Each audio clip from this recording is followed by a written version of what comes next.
right, ladies and gentlemen, welcome to a new edition of Bees Biz. We are live with the Ballers co-founders, Paul Freedman and Bryan Carmel. This is our third edition in which we are going to talk all about what it took to get the Ballers to the point where you could actually do a launch press conference and all the nerves and everything that went into the big introduction to the world for the Oakland Ballers. Our first episode was with Chelsea Peretti, the actress and comedian who told us about Paul and Bryan growing up, and then we talked about championship culture.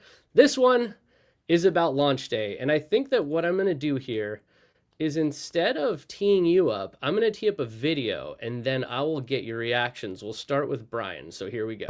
You know, there's been a lot of talk that Oakland can't get it done, that maybe Oakland's not a pro sports town. Well, we're here to tell you today that we reject that notion full stop. Because we know our value. We know who we are. And that's what this is all about. Because you can't leave town with a baseball legacy that belongs to a community. You just can't. I'd say Bryan was right.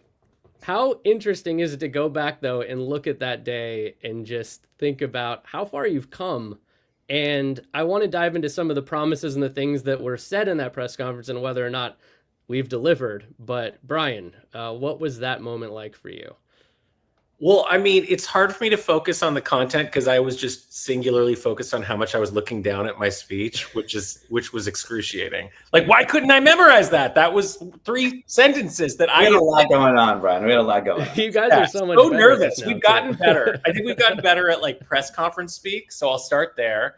Pretty good haircut. A lot more gray these days than the, you know, I think that was November 28th, 2023. So 2 years ago. But yeah, man, 3 years ago?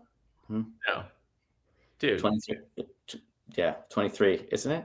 How many years ago? 2 years. 2 years. It's only been 2 years. It feels like 3 years. It feels like 3 years. Yeah, a lot happened in the first year. That was like a dog year. So I look at that and I think about how one thing that's interesting is how much we've stayed on message. Like we really like kind of articulated right out the gate for what we were all about, what our values are, what the kind of origin and the impetus and like what, you know, I think when Paul and I first started talking about this team, we were obsessively asking ourselves, like, why is this team necessary? And I think we kind of figured it out. And then we've been remarkably consistent in answering that question of why this team needs to exist. So that's what I see.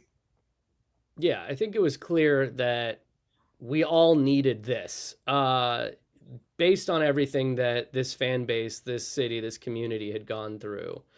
The why, I believe, is why your messaging is so consistent, because it's so clear why this is happening and what has happened since. I'm going to play a quick comment from Paul now, and then we'll kick it to him. So here we go. Exciting. Bryan and I love Oakland, and we believe that Oakland needs things that unite us now more than ever, which is why we decided to start the Oakland Ballers to bring a new era of baseball to the town that we love. We were particularly inspired to do this by the fans. Your activism, your passion, your energy truly inspired us. And with the support of the fans, we are building a team that is for Oakland, by Oakland, and will never leave Oakland. Nailed it. There you go. There's your why, right, Paul? I killed it. It's intimidating to watch yourself on video. That's number one thing. This is just getting started. Don't worry. Yeah. I mean, look, it's funny to look back on that moment. You know, I agree with what Bryan said, which is one of the things as we've been like, you know, we're looking back at old materials, you know, at the end of the season is like, you know, we haven't changed, you know, anything that we were about from the very first moment. Like we have been utterly transparent. Like, you know, sometimes you like, if you go back and watch our like promo video that we launched on the team, it like lays out our entire roadmap. Sometimes it's like, we're, you know, like scarily like transparent about our values or actions, like what we're going to do. And so, yeah, that press conference sort of, you know, kind of laid it all out. I did a slightly better job of looking up more I also have a hard time though when I'm giving speeches like that, avoiding crying. Like it's just a weird thing that I have, is I often cry in those kind of speech moments. You could hear a little times where I'm like holding back the tears, holding back the emotions, particularly when I'm talking about things that matter to me, and certainly like Oakland sports and the community of Oakland and sort of how important this was. And Casey, you were around from before the beginning. It was different role. You were Casey Pratt from ABC News at the time, but you were there, kind of at the beginning as we were like putting the pieces of the press conference, together, and because kind of how much work went into that day, and all of how important this all was, for us. Yeah, I could tell a really funny story, but I remember you connected me with Bryan for the first time. We did the walk around Lake Merritt where, I was mic'd up talking to you, and then the launch video, like the video came out before the presser announcing the team, and I was in it, and my boss was like so mad at me. She's like, "Why are you in this video? You're a journalist. Did they give you something?" And I'm like, "No, like they asked to interview me and I did an interview like I always do." So, but what I didn't know, and this is kind of funny because like this day, this was like the culmination of a lot of things that happened. You had Jeff Passan and ESPN writing an article about the Ballers. You had Bill Shaken, another legend at the LA Times, writing about the Ballers. Like this was a thing that had been introduced to the world nationally with major press. And then you have to pull up to this press conference and actually like now articulate and deliver and hope people show up. And you did it at a place that you thought you might be playing baseball, and you ended up not playing there. And this clip, I'm telling you right now, I went through a bunch of material, and I didn't want to take too much, but this clip just had me rolling. I just want to get your reactions to what this moment was like right after this plays. Okay, Laney baseball field. I'm really hopeful that this is where we'll be playing baseball in 2024. We don't have a signed lease at this moment. It'd be great if we did. Be a little bit less stressful if we did. It's literally now my biggest source of stress in anything. And like today, it's a big source of stress. Like I'm worried that like the facilities person at Laney's going to be come out. What are you doing here? So you show up to a press conference at a park, and you're worried you might get thrown out of your own press conference. We had a good relationship. All the other stuff that was going on that day. I just said how nakedly transparent we are, and like now, great. So the context there is we were, negotiating to potentially play at Laney. That's where the route started. It seemed like the obvious choice. We hadn't gotten the deal done yet, so we did the press conference next to Laney, not it's like in the estuary. It's an estuary. It's a public park. We cleared it beforehand. But it was like right next to the park because we actually didn't have access to the facilities. Interestingly, that day at that press conference is when Fred Morris from the Oakland Parks Department came to Bryan and said, "Hey, would you, play at Ramadi Park?" So like actually, even though you saw a clip where we were like heading into that day with the assumption that, we were going to play at Laney, it was actually that day where we kind of got a much better option. And, sort of got introduced, not introduced because we obviously, my kids, played at Ramadi Park, for years, but got introduced to the concept of being able to play baseball there. Yeah. And Bryan, what was it like just that morning, maybe even the night before, after all the national press, after everything it takes to set up a press conference, an event where you're hoping dignitaries come or you're hoping people come, introducing the Ballers to the world, and really knowing that that's just the first step and you have way more steps to go afterwards. Like, what were the nerves like on that day? I don't think I slept. I don't think Paul slept. I think you called me. I think we texted very early that morning and we're like, "Did you sleep?" I think here's the deal. Like we knew that we had something special. Like we had a vision that would land. And we felt strongly that we were on the side of the right thing to do. So that was palpable. But on the other hand, there is like a voice in your head that's like, are we going to get laughed at? Like we have no experience building teams and we're just two guys. And we're like, it was definitely like a big, bold pronouncement. So I was a little bit worried that people are going to be like, you guys are clowns. What are you talking about? You can't just start a baseball team. So when the press cycle hit right after, and it was like, I remember they interrupted. I remember my mom was texting and she was like watching Good Morning America or whatever it was. And they were like interrupting all the programming for like live press conference from just next to Laney. Yeah. It was like, oh, okay. This is like this is actually having a moment. And then we were like finally able to take a breath. Yeah, the actual, it's funny that you say that, because I remember that like we broke into breaking news as being like a threshold moment. Yeah. I mean, just so folks know, when you're doing like a press event like that, we're working on that from way before, right? Like we didn't just show up. And when you do a press release, you kind of do it under what's called an embargo, and so you start talking to reporters and doing interviews. The reporters have to agree that if they're going to do the interview, they're going to launch on a particular date. Brian and I had been doing behind the scenes interviews, back to back for like 3 days. So that, because, it was, people were interested in the story. A lot of reporters, said that they wanted to cover it. And so like for 3 days, constant Zooms like this, probably not as good lighting because I got the lighting recently, but constant Zooms like this, where we're just answering questions. And like Jeff from ESPN is just one of the guys in between like, 2 other, interviews. And so we kind of knew that it was going to get coverage because, they weren't taking we weren't getting all these interviews, to waste our time. So we knew it was going to get a lot of coverage. But it's sort of a blur. And then we do the press interview at that time, like at that morning, like 9 a.m., 10 a.m., the embargo breaks. So, the ESPN story goes up and like the AP story goes up and it starts going everywhere. Like we're getting text messages, from all over the world. So it's kind of a blur at that point in time. We were out there. And so to Brian's, point, like we weren't getting laughed at. People were taking us seriously, but it was also like day 0. I mean, that was our birthday, was that day. Yeah. And it's funny because, I really don't, I was there, but I don't remember like a lot of the stuff, that happened before and after until I went back and watched the footage. And I think there's like this clip that I'll show you, Paul, and it's like you're so happy. The press conference has gone well. Everything is great. And then it starts like hitting you that like, oh, wow, we have a lot to do. Check this out. So now that we've launched, like we got to put that in the rear view window. And then now we have to do the harder work of actually building a baseball team, building a stadium. And then most importantly, we have to build a vibe. Like we've gone out now on like literal national television and radio and ESPN.com and The Athletic, and like said, we're going to have a baseball experience that the Oakland community can be proud of, and that's going to be fun and engaging. We've said a bunch of stuff, and now we have like 6-7 months to make it true. You kind of go from elation to like, uh-oh.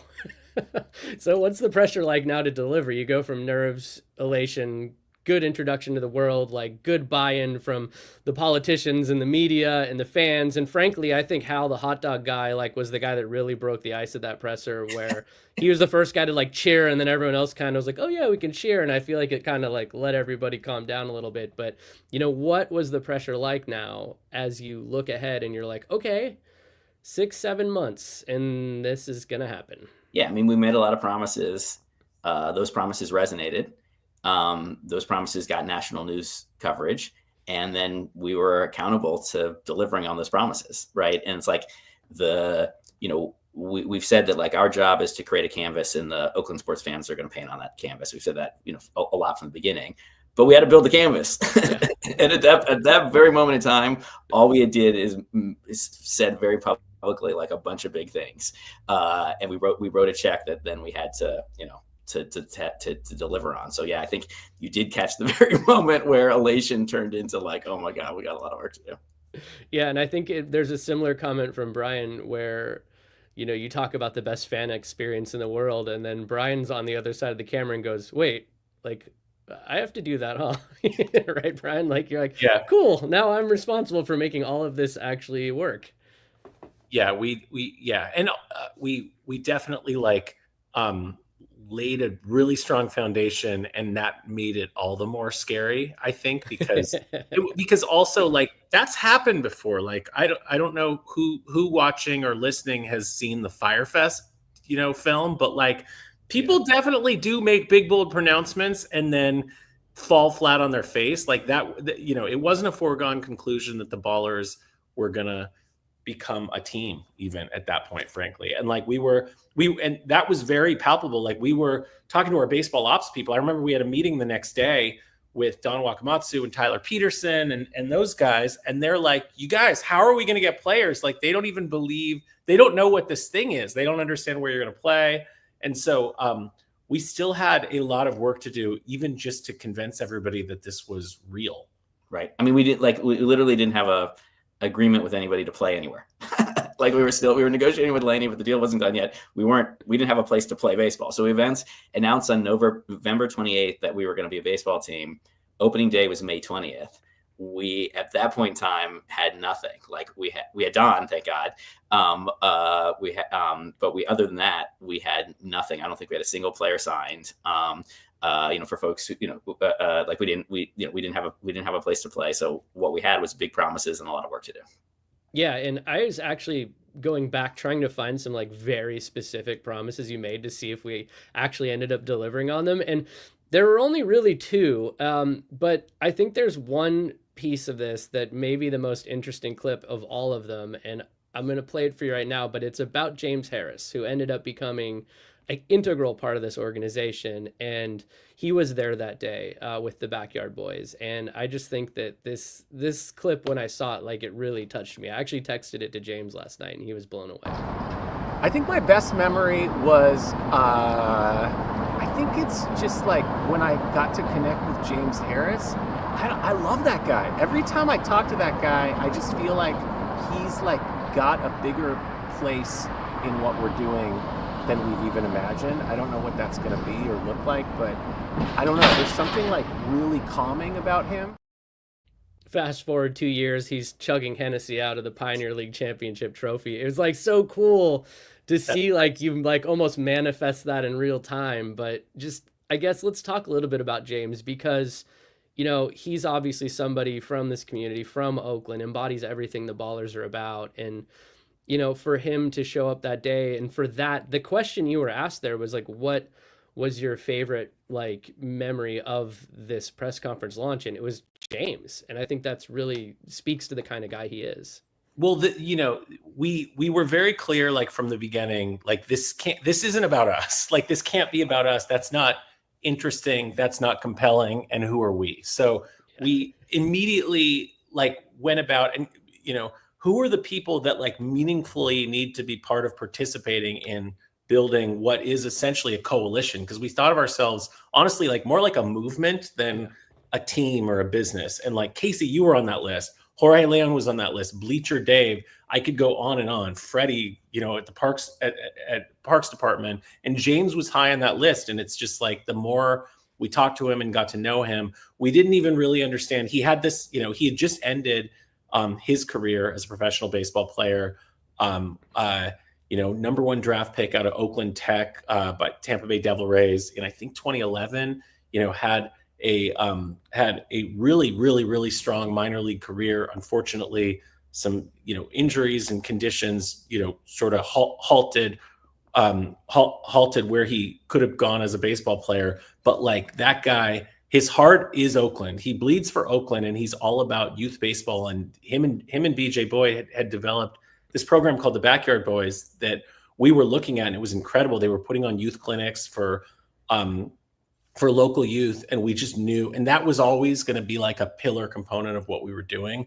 It's a big part of our mission. We want to make sure that baseball is accessible. It's not a country club sport. It belongs to all kids, and bringing kids back to the game. And so we knew that they were going to be our partners for that. But then like the more we talked to James, it just became clear that like there had to be he has to be part of it. He feels almost like in many ways like the embodiment of what the Ballers is all about.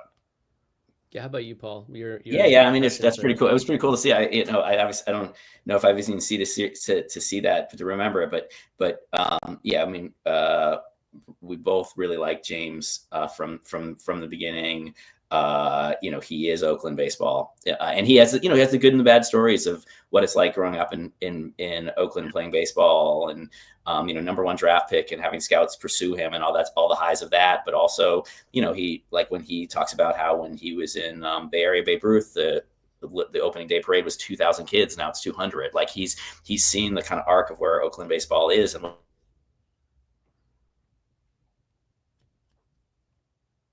we lost Paul. Just jump in and say what Paul was about to say, Brian. He was going to say, there he is. He's back. I'm back. I'm back. Wi-Fi has fixed itself. I'm back. James has seen the arc of Oakland baseball. We were excited to get him involved in some way. Initially, it was, as Bryan described, like that we're going to partner with the Backyard Boys to do our clinic. So, like, for example, this weekend on November 1st, we're doing a Little Ballers free clinic. Like, that was something that we had been talking to James about at that very moment in time. Like, we didn't have a name for it, we didn't have a schedule for it, but like we knew that he and BJ and were going to be part of that program, and then it just kept building. Like, we actually initially hired him as a non-baseball role. Like, he helped us with the baseball operations, but on the business side, and then became the assistant coach, and one thing led to another. And recently, he was drinking Hennessy out of a trophy. So, like, and he's family. James Harris will be part of the Ballers for forever, no matter where his career takes him.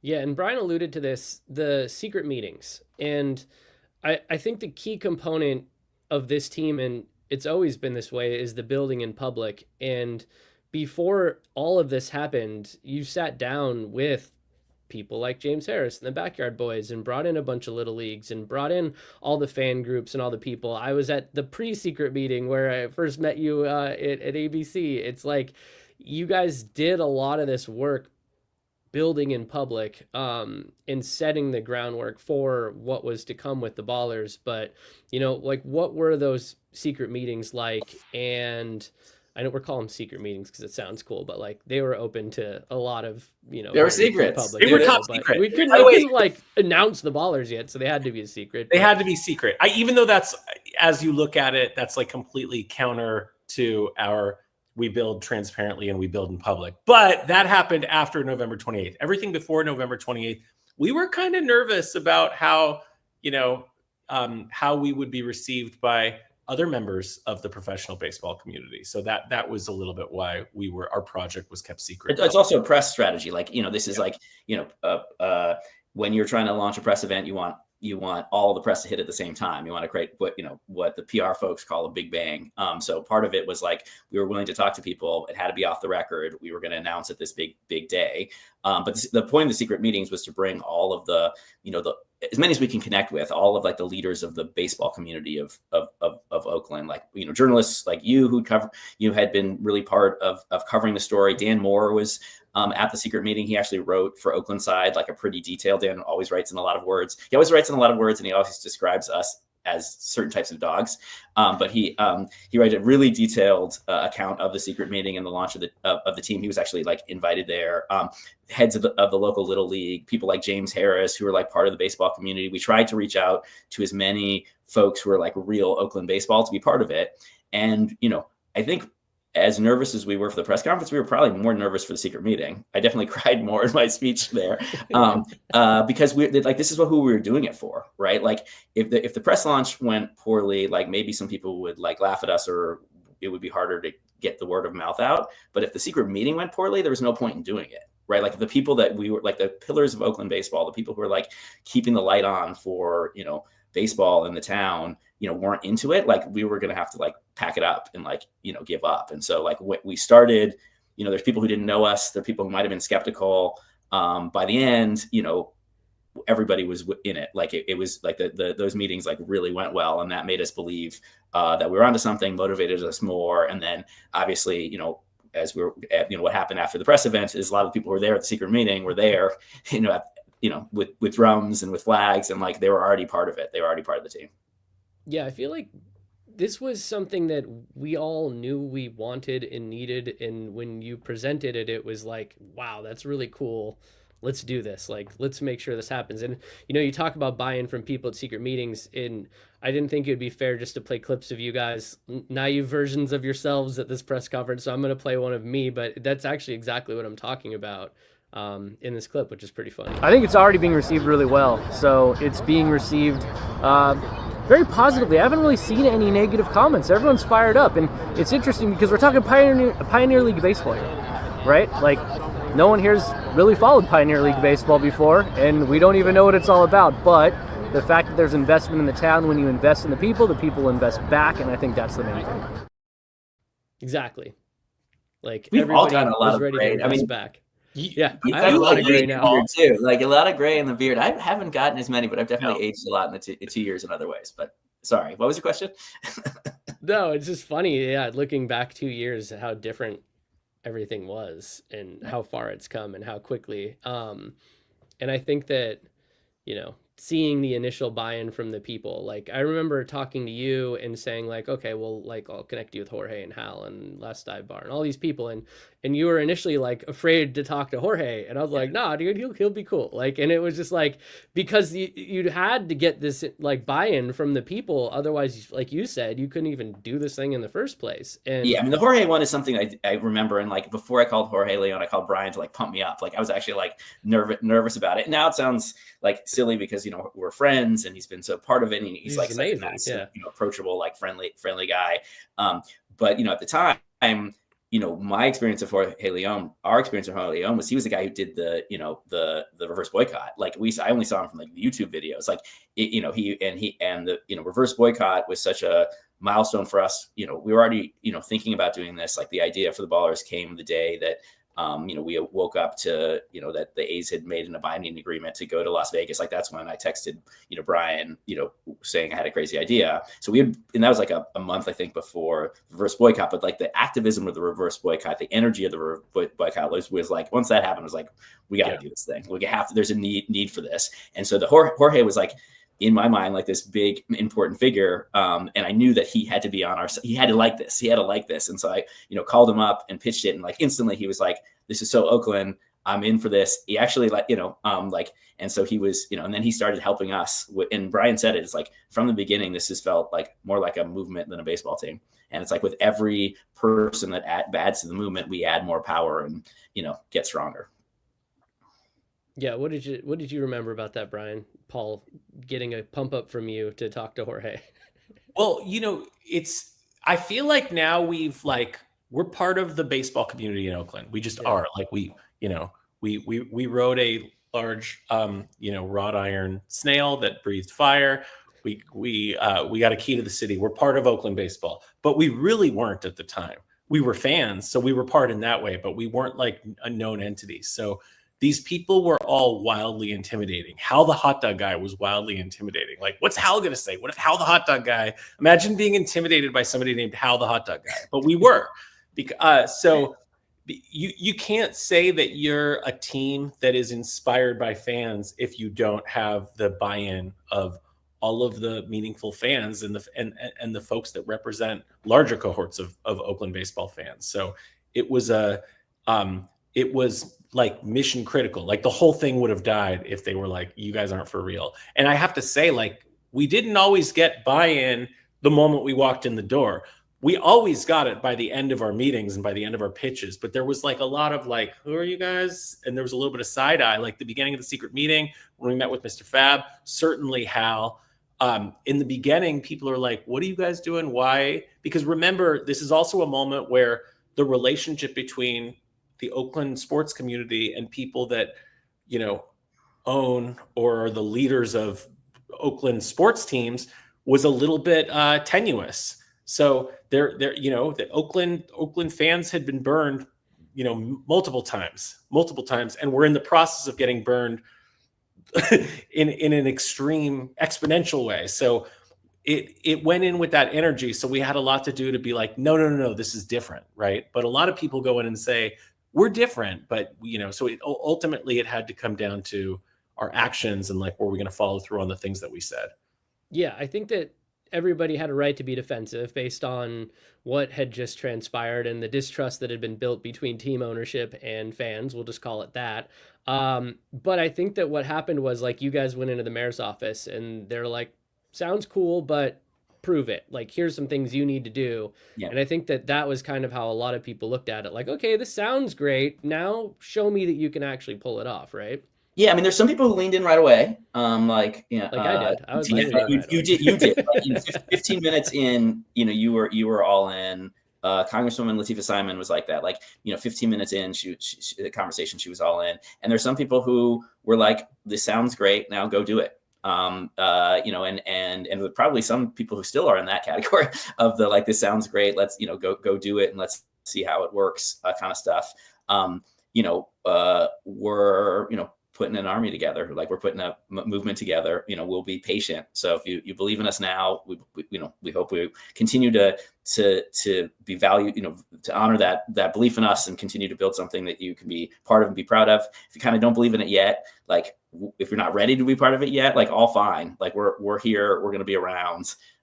You're welcome. It's fun in the Ballers movement. Yeah. Do you have a last comment on that, Brian? We're about at time. No, I agree with that. If people are still skeptical of us, reach out. Let us know what we can do to upend your skepticism. That is our intent. Yeah. Well, you've hoisted a trophy. You've gotten the key to the city. You stand at the gates after every game, thank people for coming, and are very accessible. So I think that you've proven it. And next week, I want to talk about Raimondi Park, and I'll leave with this tease. I remember we were at the Athletic Club Oakland. I sat down with Paul. He showed me his phone. He's like, "So, what do you think about Raimondi Park?" And I was like, "What? Like, what, Laney? This is okay. This sounds cool." So let's talk about that next week on Bees Biz. Join us every Thursday. We'll be here live to talk about building in public and building a business and what it takes to run the Oakland Ballers. See you.